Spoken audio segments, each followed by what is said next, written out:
अस्सलाम वालेकुम दोस्तों, क्या हाल चाल है। आज जो है डायरेक्ट इनडायरेक्ट नरेशन का थर्ड लेक्चर है and I am getting quite good response from you all. Thank you so much for showing love on the previous 2 videos. अगर आपने वो मिस कर दी हैं तो मैं ऊपर आई बटन पे उनके लिंक्स भी दे दूँगी। और आज का जो हमारा टॉपिक है वो है direct indirect speech in reference to changes in models. अब मॉडल क्या होते हैं जी। अब ये क्वेश्चन पूछेंगे आप लोग, सॉरी मैंने वहाँ पे लिखा नहीं है, लेकिन models are those word which shows possibility, इम्कानात को शो करते हैं, इंटेंट मकसद को शो करते हैं, एबिलिटी सलाहियत को शो करते हैं, और नेसेसिटी ज़रूरत को शो करते हैं। ठीक है जी। तो ग्रामर इन में मॉडल्स क्या होते हैं, what are models in grammar? So models are the words which show possibility, intent, ability or necessity. अब क्या and what are the examples of models in grammar? They are can and may. ठीक है जी। तो अब देखते हैं, अगर can आएगा डायरेक्ट स्पीच में तो इनडायरेक्ट में वो किस चीज़ में चेंज होगा, और अगर में आएगा तो वो किस चीज़ में चेंज होगा। और ऐसे कौन से मॉडल है ग्रामर में जो कि बिल्कुल भी चेंज नहीं होते। So the first one is can. Can changes into could. The very first line is can changes into could. So the example here is in direct sentence, it is he said I can swim. और तो जब आप इसको change करेंगे तो can किस चीज़ में convert होगा, कुड में चेंज होगा। ये इन्वर्टेड कॉमर्स ख़त्म हो जाएंगे, सेट के बाद दैट आएगा तो ये क्या हो जाएगा इनडायरेक्ट में, ही said that he could swim. He said he could swim. अच्छा, मे किस चीज़ में चेंज होगा, मे चेंज होगा माइट में। किस चीज़ में चेंज होगा, मे माइट में। ठीक है जी। सो डायरेक्ट में जो एग्जाम्पल हमारे पास है वो है he said he may buy a car. तो अब ये जो इन्वर्टेड कॉमास है ये फिशू फिशू कर दे तो ये, और सेड के बाद क्या लगाए, दैट लगाए, और मे की जगह क्या लगाएंगे, माइट लगाएंगे। So he said he may buy a car indirect में चेंज हो जाएगा किस तरह, he said that he might buy a car. ठीक है। और फिर हमने बात की कि कुछ मॉडल्स जो हैं ग्रामर में वो चेंज नहीं होते। So models that do not change.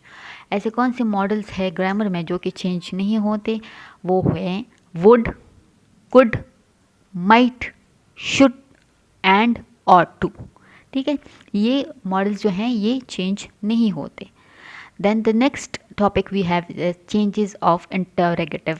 Interrogative किसको कहते हैं, ये इंटरोगेटिव जो है ये इंटरोगेट से निकला है, और इंटरोगेट का मतलब है पूछगछ करना।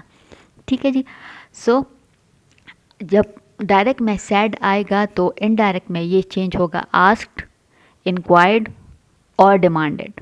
ठीक है जी। तो एग्जाम्पल भी देख ले, आपको समझ आ जाएगा। Direct, he said to me what are you doing. He said to me what are you doing.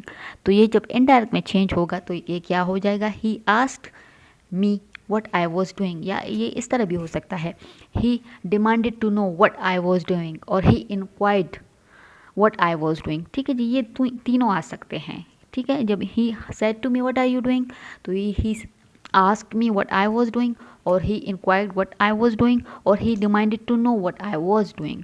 ठीक है जी। अच्छा जी, if a sentence starts with auxiliary verb, चलिए जी नया वर्ड आ गया, auxiliary verb किससे कहते हैं। So auxiliary verb is a verb that changes or helps another verb। ये ऐसा verb होता है जो चेंज होता है या फिर दूसरी verb की हेल्प करता है। बड़ा अच्छा बदना है फिर तो यही। ठीक है जी। अच्छा जी, तो क्या है, if a sentence starts with auxiliary verb the joining clause should be if or whether। ठीक है, तो फिर क्या आएगा उसमें, if आएगा या फिर whether आएगा। तो सेंटेंस देख ले, समझ आ जाएगा। अच्छा, डायरेक्ट में है he said will you come for meeting. उसने पूछा उन लोगों से कि क्या आप लोग आएंगे मीटिंग के लिए। तो इनडायरेक्ट में ये क्या हो जाएगा, he asked them whether they would come for the meeting. He asked them whether they would come for the meeting. ठीक है। अच्छा, एक सरसरी सा एक ज़्यादा टाइम नहीं लूँगी आप लोगों का, लेकिन ऑक्सिलरी वर्ब पे थोड़ा सा बात करते हैं। Auxiliary verb is a verb that changes और हेल्प्स वर्ब टू चेंज। ठीक है जी। अच्छा, इस लिस्ट ऑफ वर्ब्स क्या हैं, तो बी जो होगा ये am are is was were being है। कैन में क्या होगा, could do did does doing. Have में क्या होगा, हैड हैज़ हैविंग। में ठीक है वो क्या होगा, माइट मस्ट शेल विल और would. These are some of the examples of auxiliary verbs. अगर आप लोग अपने साथ ये नोट करना चाहते हैं तो गो अहेड। लेकिन आज की जो हमारी वीडियो थी वो किस बारे में थी, changes in models and changes of interrogative. So can जो है वो कुड में चेंज होगा, मे जो है वो माइट में चेंज होगा, और कुछ ऐसे मॉडल्स भी जो है ग्रामर में जो कि चेंज नहीं होते, और वो कौन कौन से हैं, वुड, कुड, माइट, शुड और टू। और इंटरोगेटिव जो है उसमें आस्क सेड जो है वो किस चीज़ में कन्वर्ट होगा, आस्क, इंक्वायर्ड और डिमांडेड। और जब एक सेंटेंस ऑक्सिलरी वर्ब से स्टार्ट होती है तो फिर जॉइनिंग क्लॉज जो उसमें होगा वो लाजमी बात है, वो क्या होगा, इफ़ होगा या फिर वेदर होगा। ठीक है जी। और ऑक्सिलरी वर्ब कौन सा वर्ब होता है जो कि चेंज होता है या फिर दूसरे वर्ब की हेल्प करता है। जो लिस्ट ऑफ वर्ब्स हमारे पास है वो है बी में जो है हमारे पास होगा am are is was were being. Can में होगा could do did does doing. Have में हमारे पास होगा हैड हैज़ हैविंग। और में क्या होगा, माइट मस्ट शेल विल और वुड। ठीक है जी। So that's it for today. I hope आप लोगों को समझ आया हो। इंशाल्लाह कल मेरे ख्याल में हमारा लास्ट लेक्चर होगा डायरेक्ट इनडायरेक्ट नरेशन के बारे में। अगर आप लोगों का कोई स्पेसिफिक क्वेश्चन है इस हवाले से तो प्लीज़ कमेंट डाउन बिलो, या फिर कोई ख़ास वीडियो देखना चाहते हैं प्लीज़ वो भी मुझे बता दिया करें, मैं ज़रूर ज़रूर ज़रूर उस पर वीडियो बनाऊंगी। मिलते हैं आपसे अगली वीडियो में, और please like share and subscribe my channel, that will be really helpful for me. ठीक है जी। सो मिलते हैं आपसे अगली वीडियो में, तब तक अपना ख्याल रखिएगा। अल्लाह हाफिज़।